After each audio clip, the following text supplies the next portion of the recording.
Dios les bendiga, buenos días.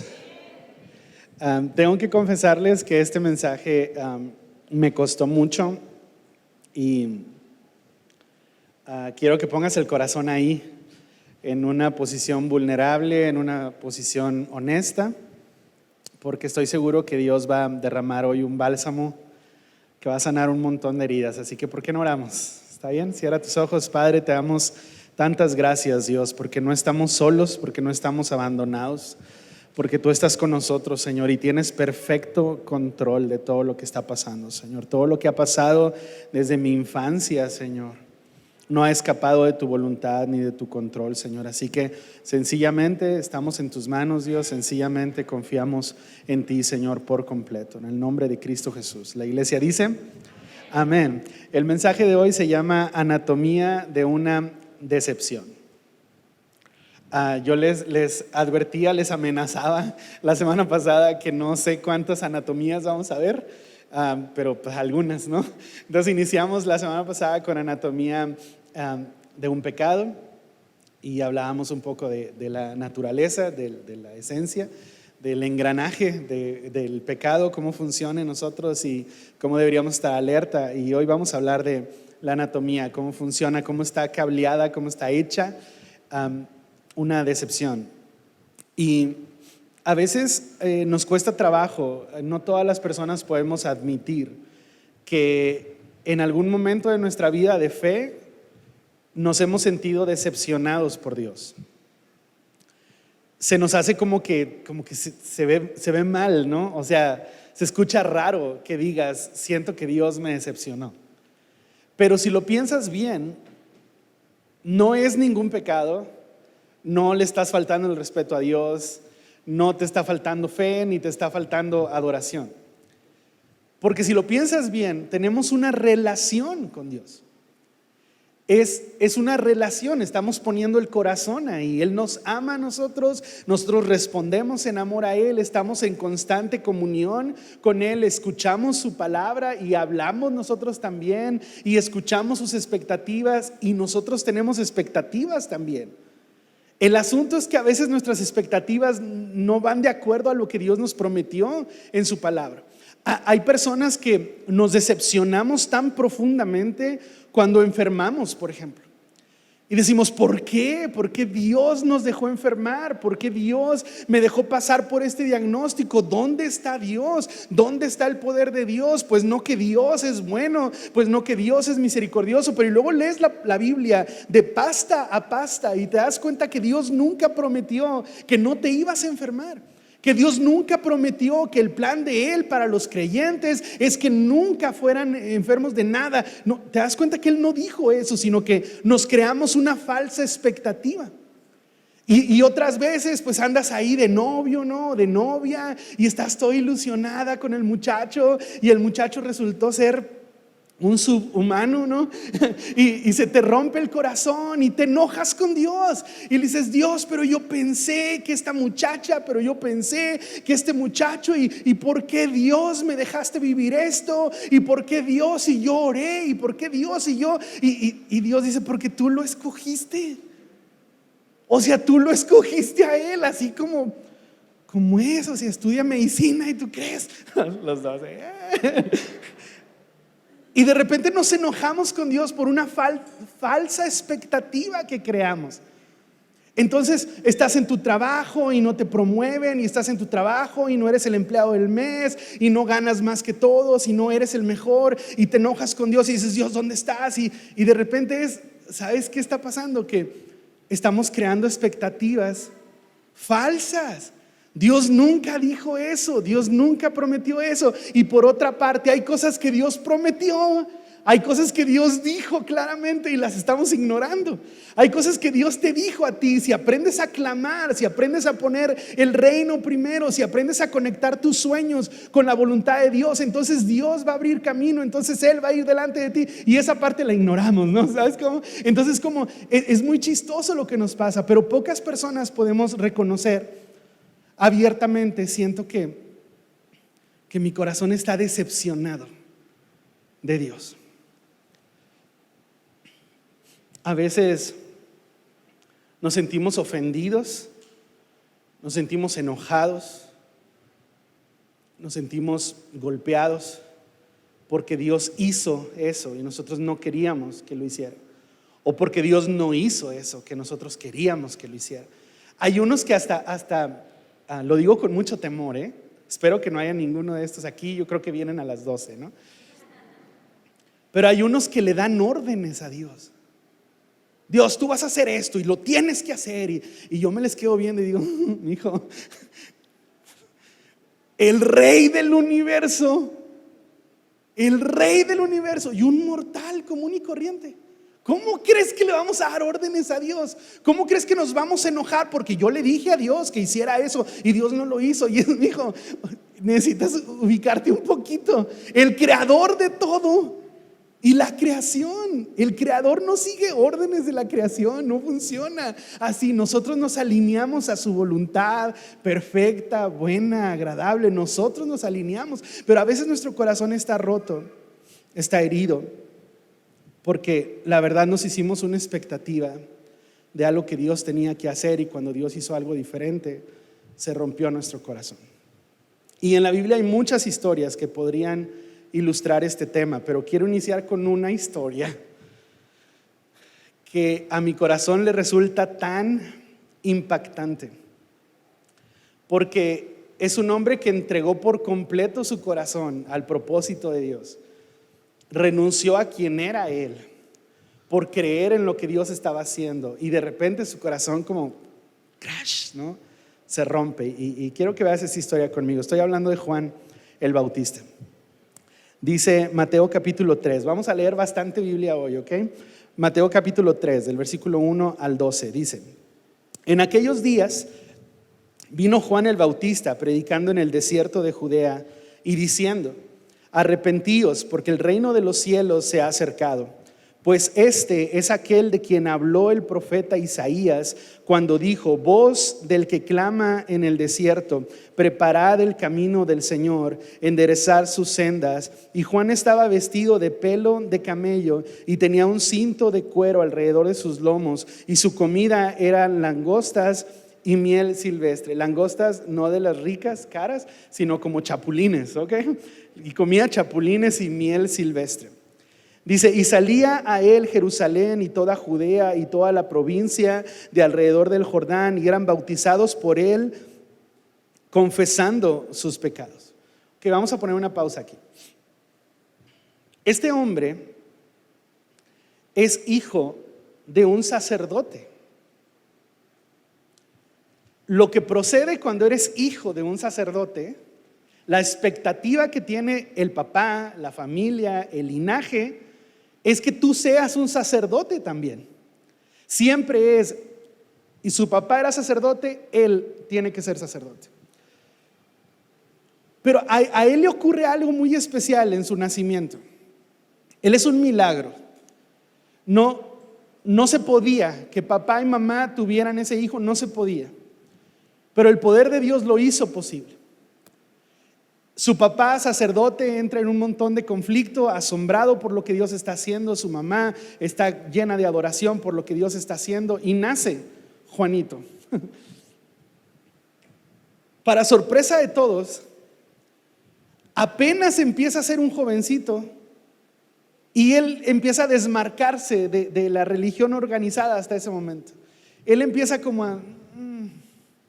Y su papá está oficiando, y su papá está en el turno de los sacerdotes, y él como que empieza a desmarcarse, al grado que se va de la casa a vivir al desierto. Ese era un mensaje clarísimo: no quiero vivir en el templo, no quiero servir en el templo, no quiero seguir esta manera religiosa en la que mi familia se ha relacionado con Dios, no quiero eso. Y se fue a vivir al desierto, y no es de que tuviera todo para irse a vivir solo.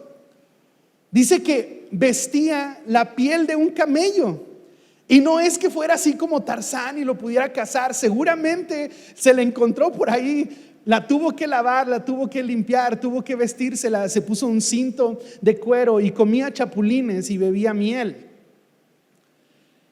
Y en su separación de la religión organizada, encuentra algo tan vivo en Dios. y reconoce que llegó el tiempo de Dios, y reconoce que llegó el momento de Dios, y reconoce en Jesús la salvación para todos, a tal grado que empieza a predicar. Y no es que él estuviera caminando por las calles, ahí donde él vivía, se acercó un poquito al río y empezó a gritar: llegó el tiempo de Dios. Acérquense, arrepiéntanse, es ahora o nunca. Dios va a tener gracia con ustedes, Dios va a tener misericordia de ustedes. Y era un mensaje tan contrario a lo que la religión en ese tiempo decía. La religión decía: tú puedes venir aquí, ofrecer un sacrificio anualmente, ve lo que estoy diciendo, anualmente, y luego retirarte a tu vida, y luego volver el siguiente año. Y él está diciendo: necesitas arrepentirte. Necesitas ver lo que has estado haciendo, necesitas ver lo que has estado diciendo y detenerte y contemplar si eso le agrada a Dios o le ofende a Dios. Y cuando resuelvas: he estado ofendiendo a Dios, tienes que arrepentirte y tienes que venir a hacer algo físico, algo visible, algo externo, como el bautismo en agua. Para sorpresa de todo el mundo, se hacían filas de personas que estaban dispuestos a decir: he estado mal toda mi vida, mi corazón ha sido rebelde, mi corazón ha hecho lo que él quería, olvidando lo que Dios quería, y hoy quiero venir a arrepentirme delante de todos. Dice que le confesaban sus pecados. Yo quiero que le dediques unos segundos a eso. Imagínate un hombre vestido con piel de camello, mientras le mordía la cabeza a un chapulín, gritando: arrepiéntete. Y tú por dentro diciendo: sí es cierto, Dios nunca me llamó a un ritual, a una ceremonia. Dios me llamó a una relación y la estoy descuidando. Y se hacían filas de personas para decir: estoy pecando esto. Muy bien, vamos a bautizarte. Lo bautizaba. Y luego el que sigue: yo estoy pecando en esto otro.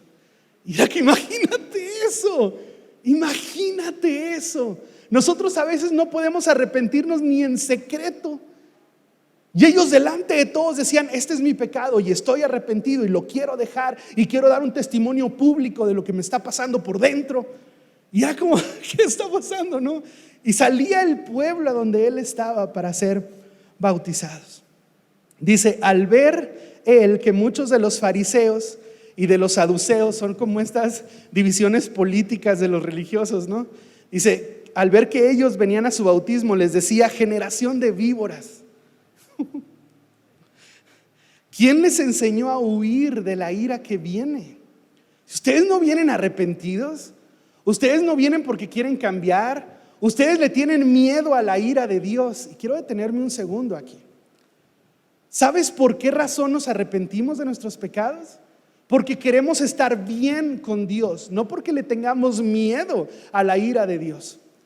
Estos que venían huyendo de la ira de Dios, Juan el Bautista les dice: parecen víboras, víboras huyendo del peligro. Eso parecen, nada más. Ustedes no quieren estar bien con Dios, solo no quieren las consecuencias de sus errores. Es como, se puso bien padre. Dice: tienen que hacer frutos dignos de arrepentimiento. Y no vayan a pensar, decir dentro de vosotros mismos: a Abraham tenemos por padre. Esto lo tienen que leer así como a Abraham tenemos por padre, porque yo les digo que Dios puede levantar hijos a Abraham aún de estas piedras. Y ya también el hacha está puesta a la raíz de los árboles. Por tanto, todo árbol que no da buen fruto es cortado y echado en el fuego. Yo a la verdad os bautizo en agua para arrepentimiento, pero el que viene tras mí, cuyo calzado yo no soy digno de llevar, es más poderoso que yo. Él os bautizará en Espíritu Santo y fuego. Imagínate la convicción que tenía este hombre. Dice: su aventador está en su mano y limpiará su era y recogerá su trigo en el granero y quemará la paja en fuego que nunca se apagará. Y este hombre tiene un mensaje tan específico, tiene un mensaje tan violento, tiene un mensaje tan confrontador, que lo único que te muestra es que tiene una convicción adentro, ardiendo con una pasión gigante. El capítulo 3 de Mateo, versículo 13 dice: entonces Jesús vino de Galilea a Juan al Jordán para ser bautizado por él. Dentro de las filas de gente que se hacía, se formó Jesús también. Mas Juan se le oponía diciendo: yo necesito ser bautizado por ti y tú vienes a mí. Pero Jesús le respondió: deja ahora, porque así conviene que cumplamos toda justicia. Entonces le dejó. Y Jesús, después que fue bautizado, subió luego del agua, y aquí los cielos le fueron abiertos, y vio al Espíritu de Dios que descendía como paloma y venía sobre él. Y hubo una voz de los cielos que decía: este es mi Hijo amado, en quien tengo complacencia. Yo siento que Juan estaba súper convencido cuando les decía víboras, ¿no? Y cuando les decía arrepiéntanse. Él estaba convencido de que era el tiempo de Dios, de que había llegado el Mesías, de que venía Jesús a salvarnos. Él estaba convencido de eso. Pero luego pasa esto y su convicción va a otro nivel. Llega Jesús con la humildad de decir: bautízame. Y él le dice: ¿cómo crees? Y dice: así conviene. Y Jesús es bautizado. Y luego desciende el Espíritu Santo sobre él. Y luego se abre el cielo y se escucha una voz que dice: este es mi Hijo amado. Y Juan, así como con los ojos así gigantes, diciendo: qué gozo, qué honor estar viviendo esto, presenciando esto. Y él tenía ganas de voltear a los demás y les dije que había llegado el tiempo. Yo les he estado diciendo todos estos días que este es el momento. Aquí está, este es el Cordero de Dios. Él va a quitar el pecado del mundo, y está súper convencido de lo que está pasando. No hay ningún registro, ni bíblico ni histórico, de que Juan y Jesús se hayan visto antes de este momento, salvo aquel encuentro en el vientre. Cuando María tiene en su vientre a Jesús, y Elizabeth, la mamá de Juan, tiene en su vientre a Juan, y ellas dos se saludan. No sé si decían buenas tardes o si decían pero se saludan, solamente se saludan. Y Juanito en el vientre brinca. La explicación que da la Biblia te reta teológicamente así de porque dice: recibió el Espíritu Santo en el vientre. Imagínate eso. Salvo ese momento donde el bebito en un vientre reconoce al bebito en el otro vientre y dice: este es el Cordero, aquí hay poder de Dios, ese no es un niño cualquiera. Fuera de ese momento no hay otro registro donde ellos hubieran platicado o hubieran pasado un tiempo juntos. Lo que Juan está viendo es el Cordero de Dios, no es su primo lejano al que reconoce, es el Cordero de Dios. La siguiente vez que Mateo nombra a Juan el Bautista es en el capítulo 11, 8 capítulos después y mucha historia después. En el versículo 2 dice: y al oír Juan en la cárcel. Juan está en la cárcel con una amenaza de muerte por creer, por predicar de Jesús. Dice: al oír Juan en la cárcel los hechos de Cristo, le envió 2 de sus discípulos para preguntarle. Mira la pregunta de Juan: ¿eres tú aquel que había de venir? ¿O esperaremos a otro?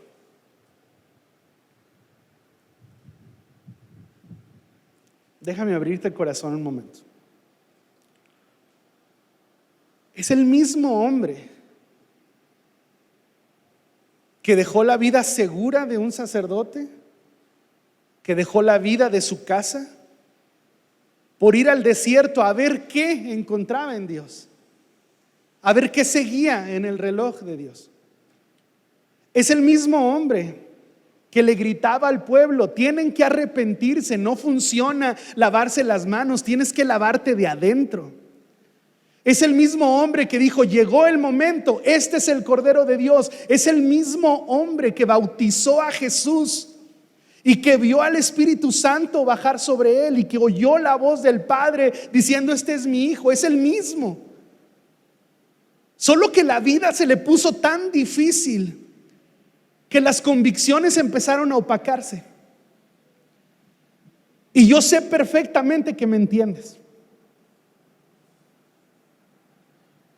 Hubo un momento donde ardía algo tan fuerte aquí adentro que podía venir alguien a tratar de debatir contigo y le decía: eres una víbora tú. ¿Sabes cómo? Lo que necesitas es arrepentirte, porque había un fuego aquí que te convencía por completo, pero luego la vida dio vuelta y terminaste encarcelado por un error, porque otra gente ha sido mala contigo, por una enfermedad, por una crisis económica, por problemas con tus hijos. Y terminaste encarcelado pensando en la noche solo, sin poder dormir: oye, ¿sí será?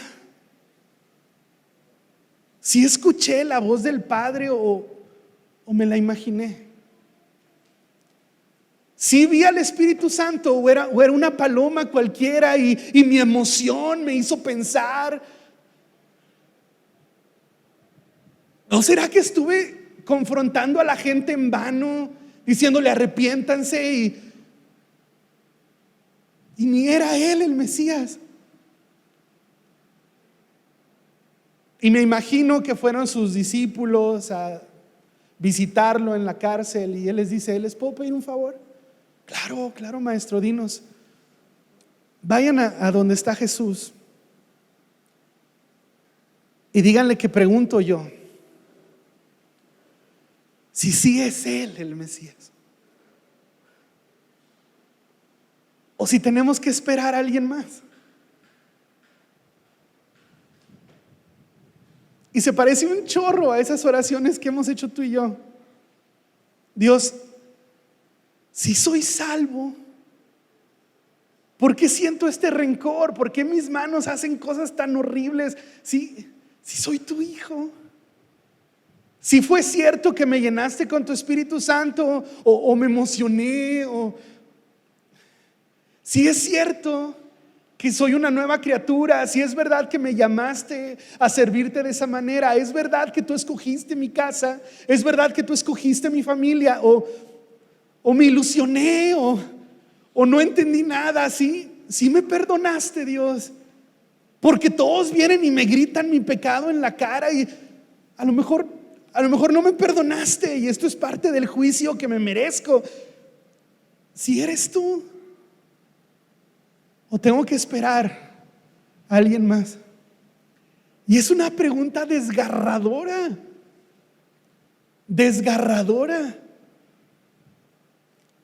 Pero Jesús respondió. ¿Cuántos saben que Jesús siempre responde? Jesús respondió y les dijo a los mensajeros que había enviado Juan: vayan y háganle saber a Juan las cosas que oyen y las cosas que ven. Qué respuesta de Jesús, ¿eh? Dile a Juan que abra sus ojos. Dile a Juan que se destape los oídos. Dile a Juan que ustedes pueden escuchar cosas, no de mí, de los demás. Dile a Juan que ustedes pueden ver cosas, no que yo los esté convenciendo, no que yo les esté lavando el cerebro. Ustedes pueden abrir la puerta y ver la gloria de Dios. Vayan y díganle a Juan las cosas que ustedes escuchan y las cosas que ustedes ven. Y da una lista Jesús: los ciegos ven, los cojos andan, los leprosos son limpiados, los sordos oyen, los muertos son resucitados y a los pobres es anunciado el evangelio. Bienaventurado el que no haya tropiezo en mí. Y me encanta esa respuesta de Jesús.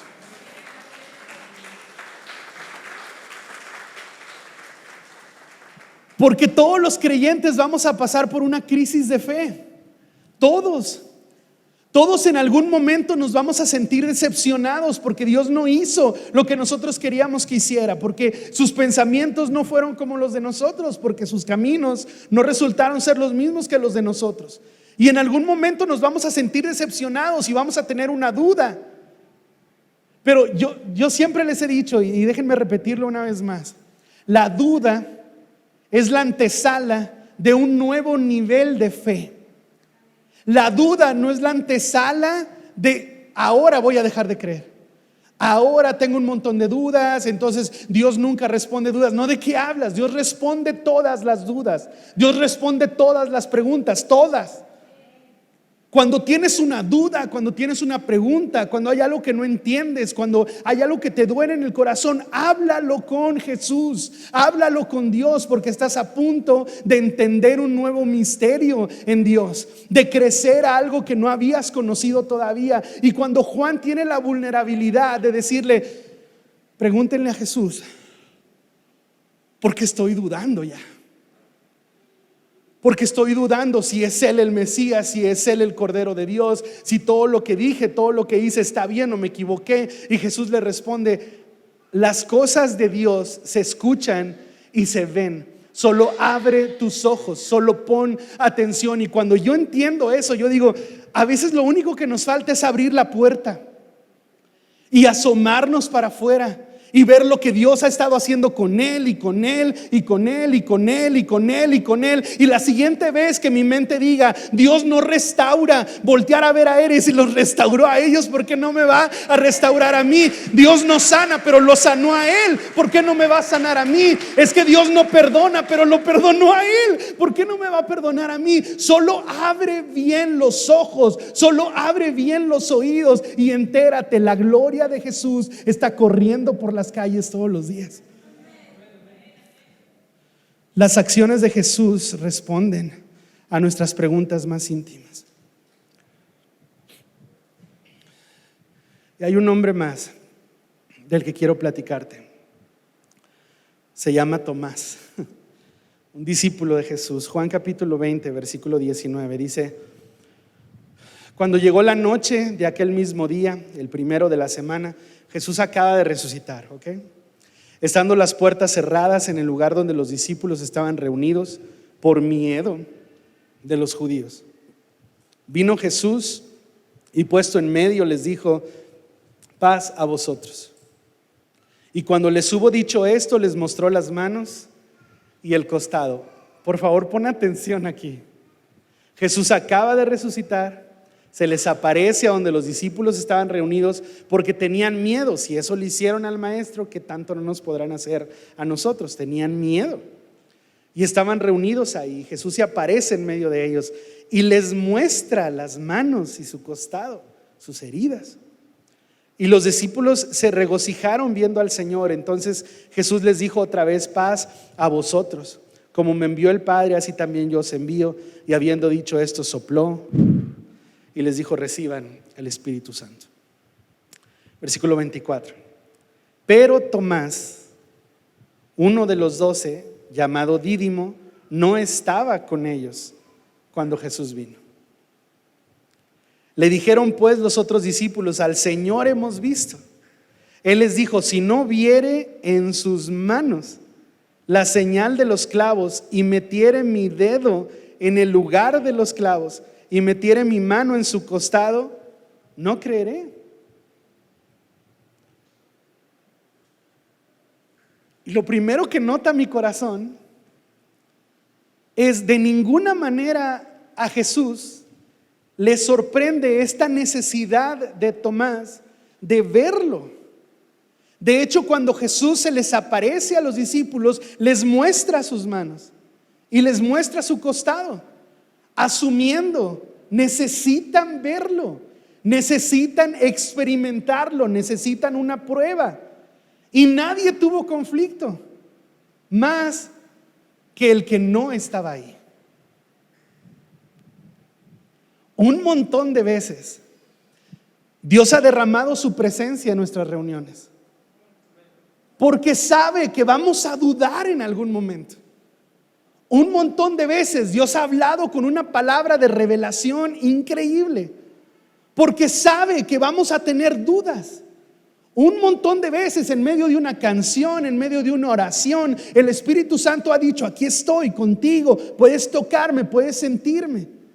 El asunto es que nos damos el lujo, como Tomás, de no estar. Pero Dios sabe que vamos a necesitar esa prueba. Pero Dios sabe que vamos a necesitar esa palabra. Pero nosotros nos damos el lujo de no abrir la Biblia en la casa. Nos damos el lujo de no orar. Vamos a ayunar, yo no voy a ayunar. Está bien, puedes tomar esas decisiones, obviamente. Pero vas a necesitar esa experiencia que Dios te quiso dar. Pero vas a necesitar esa palabra que Dios te quiso dar. Pero vas a necesitar ese momento con el Espíritu Santo que Dios te quiso regalar. Lo vas a ocupar.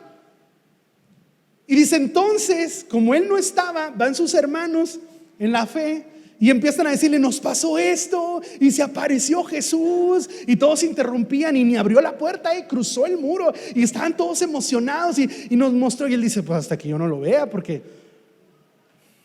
¿cómo le explicas a alguien cómo se siente el Espíritu Santo? ¿Cómo le explicas a alguien cómo se siente que Dios te perdonó? Es como, es que haz de cuenta que lloras. ¿Cómo le explicas? ¿Cómo le explicas que te explotó una bomba de gozo adentro? Lo tiene que vivir. ¿Cómo se lo explicas? Y ahí están todos tratando de explicarle a Tomás que se apareció Jesús, que todo es verdad. Y él diciendo, pues es que haz de cuenta que yo no vi las heridas. Pero nosotros sí, pues yo no. Y él está como que en este proceso. Dice el versículo 26, 8 días después, estaban otra vez sus discípulos dentro y con ellos Tomás. Me encanta Tomás. Dijo, no me vuelve a pasar, háganle como quieran, yo no vuelvo a cometer el mismo error. Oye, nos vamos a juntar ahí, vamos a estar orando, voy. ¿Sabes cómo? Porque ya me di cuenta que me perdí algo en el pasado. Porque ya me di cuenta que Dios justo nos regaló lo que yo iba a necesitar para creer. Ya me di cuenta que Jesús siempre viene adelante. ¿Cómo se llamaba el mensaje de la pastora de hace como 2 años? Gracia previsora. Dios siempre va un paso adelante. Él te da primero lo que vas a necesitar después, y es hermoso eso. Y Jesús hizo eso con sus discípulos. Solo que Tomás no estaba. Bueno, aprendió la lección. La siguiente vez que dijeron, vamos a orar, ¿o qué dijo? Voy. Pero ¿a poco no tienes nada que hacer? Voy a estar ahí. A mí no me vuelve a pasar, yo no me lo vuelvo a perder. ¿Quién va a ayunar? Yo. ¿Quién va a leer la Biblia? Yo mero. Oye, ¿quién puede orar? Yo. O sea, a mí no me vuelve a pasar, yo no me lo vuelvo a perder. Dice, 8 días después estaban todos ahí y con ellos Tomás. Bien, llegó Jesús, estando las puertas cerradas, y se puso en medio y les dijo, paz a vosotros. Luego dijo a Tomás, me encanta este Jesús. Me encanta este Jesús que es Dios de todos y tuyo. Me encanta este Señor que nos ama a todos y a ti. Me encanta. Porque viene y sabe que Tomás tiene un déficit. Sabe que Tomás no experimentó eso, no lo vivió y está batallando para creer. Entonces le dice a Tomás, pon aquí tu dedo y mira mis manos. Y acerca tu mano y métela en mi costado, y no seas incrédulo, sino creyente. Yo quiero preguntarte algo. ¿Ves a Jesús teniendo algún problema con que Tomás batallara para creer? Yo no. ¿Ves a Jesús tratando a Tomás como creyente de segunda categoría porque tuvo dudas? Yo no. Al contrario, veo a Jesús caminando una segunda milla con el que batalla para creer. Por favor, escucha eso. La siguiente vez que todos crean amén, amén, y tú no, es como, no te sientas mal, estás a punto de ver a Jesús cerquita contigo diciendo, mete tu mano, mete tu mano, mete tu mano. Dios, es que yo batallo para creer. Mete tu mano. Es que todos sienten y todos lloran y se ríen y yo no siento nada y me enojo con todos y me desespero. Y Jesús, mete tu mano, ven, acércate más, ven, mete tu mano. El único problema fue que aquel día tú no estabas. Ese fue el único problema. Yo aquí estuve, tú no estabas. Mi gloria aquí estuvo, tú no la buscaste. Mi palabra fue soltada, tú no la creíste. Pero no te preocupes, mete tu mano. Entonces Tomás respondió y le dijo, Señor mío y Dios mío. Jesús le dijo, porque me has visto, Tomás, creíste. Bienaventurados los que no vieron y creyeron.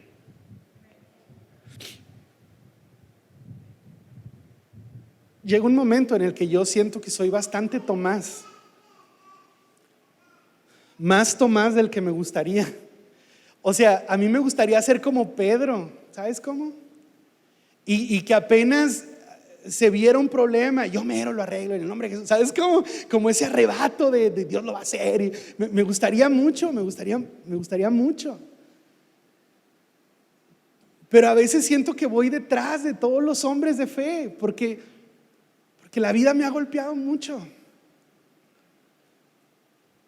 Porque desde que me acuerdo he estado llorando por algo, una cosa y otra cosa y otra cosa y otra cosa. Y a veces desde adentro de mi prisión la única oración que me sale es: Dios, sí nos amas. Sí, Señor, sí lo quieres hacer con nosotros. Y veo a Jesús acercarse más. No creas que Jesús se acerca conmigo porque soy un olor fragante, hermoso. No creas que Jesús se acerca conmigo porque soy la perfección andando. Jesús se acerca conmigo porque sabe que lo necesito.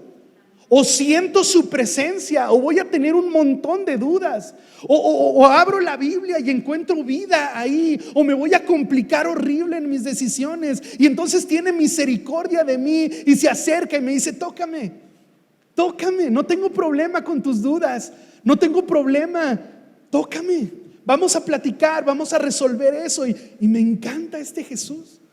Así que si de repente no te sientes tan cristiano, si de repente no te sientes tan espiritual, lo único que tienes que hacer es dejar que Jesús se acerque y extender tu mano. Es todo lo que tienes que hacer.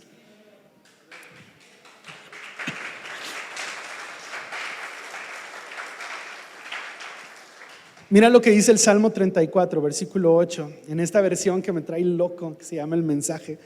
Dice: abre tu boca y prueba, abre tus ojos y mira cuán bueno es Dios, bienaventurados los que corren hacia Él. La Biblia dice: pruébalo, degústalo, pruébalo. ¿Cómo sabes que no tiene poder si nunca has orado por eso? ¿Cómo sabes que no te ama si nunca te has expuesto a su amor? ¿Cómo sabes que no tiene un mejor plan para tu vida si nunca has puesto tu vida en sus manos? Pruébalo, degústalo, abre tu boca, pruébalo, abre bien los ojos, abre bien los oídos y date cuenta que Dios es bueno. En Hechos capítulo 17, versículo 27, en la Nueva Versión Internacional dice: esto lo hizo Dios para que todos lo busquen. Y aunque sea a tientas, por favor escucha eso, aunque sea a tientas, lo encuentren. En verdad, Él no está lejos de ninguno de nosotros. Y termino con esto.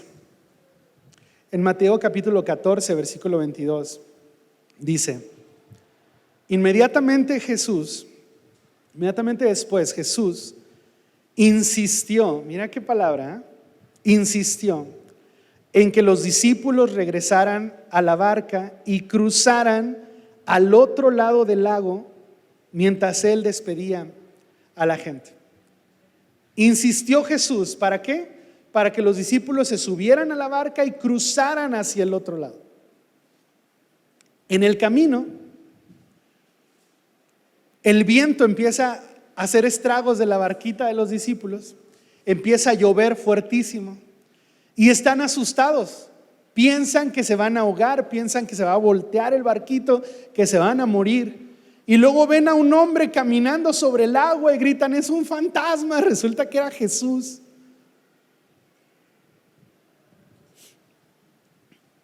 Y en el versículo 34 dice: después de cruzar el lago, arribaron a Genesaret. Jesús les insistió: súbanse al barco, crucen el lago. Y la historia termina: después de cruzar el lago, siguieron con sus planes. A veces somos tan estos discípulos tú y yo, porque Dios nos da una palabra: voy a hacer esto en tu vida. Y nosotros le ponemos más atención al viento y a la lluvia que a lo que Jesús nos dijo. Quiero hacer esto en tu corazón, pero es que no tengo dinero, pero es que el trabajo, pero es que la escuela de los niños, pero es que... Y es como, si tiene que venir Jesús caminando sobre lo imposible, lo va a hacer. Pero cuando te dijo, te veo del otro lado, es porque vas a llegar al otro lado. No está en negociación lo que Dios te prometió. Quizá llueva, ok, quizá haga viento, ok, quizá nos dé un montón de miedo, está bien. Quizá tenga que venir Jesús caminando sobre algo que nunca nadie había caminado jamás, ok. Pero si Jesús dijo, vas a llegar al otro lado, escúchame, es porque vas a llegar al otro lado. Dice Efesios capítulo 3, versículo 20, y aquel que es poderoso para hacer todas las cosas mucho más abundantemente de lo que pedimos o entendemos, según el poder que actúa en nosotros. ¿Te des cuenta o no? En medio de tu decepción, en medio de tus preguntas, en medio de no entender qué está pasando, hay un poder de Dios que está actuando adentro tuyo. Y va a actuar, dice, mucho más de lo que tú puedes imaginar, mucho más de lo que has estado orando, mucho más de lo que tú crees que va a pasar. Dios va a superar tus expectativas. Solo tienes que ser honesto. Tengo una duda, tengo una herida, estoy enojado, estoy decepcionado, estoy triste. Voy a mandar un mensajero a Jesús. Voy a tener que tocarlo. Y Jesús no tiene problema. Te va a responder, mi gloria es para ti. Mírala, escúchala, tócala, es para ti. Cierra tus ojos, levanta tus manos al cielo. Padre, te damos tantas gracias, Señor. Gracias por tu palabra, gracias por hablarnos, gracias por retarnos, Señor. Gracias porque tu poder actúa en nuestra debilidad, Señor. Si he estado cansado, si he estado triste, si he estado agobiado, Señor, hoy soy honesto contigo, Señor. Hay cosas que yo tenía en mi mente, hay expectativas que yo me formé y que tú no me prometiste, Dios, y que no puedo hacerte responsable a ti por ideas que yo tuve yo solo, Señor. Así que hoy vengo a ti, Señor. Déjame tocarte, déjame experimentarte, déjame ver tu gloria, Señor. En el nombre de Cristo Jesús. La iglesia grita, amén. En Renacer oramos para que puedas encontrarte con el amor y la gracia de Dios. Si podemos ayudarte en algo, contáctanos a través de nuestro sitio web. Dios te bendiga.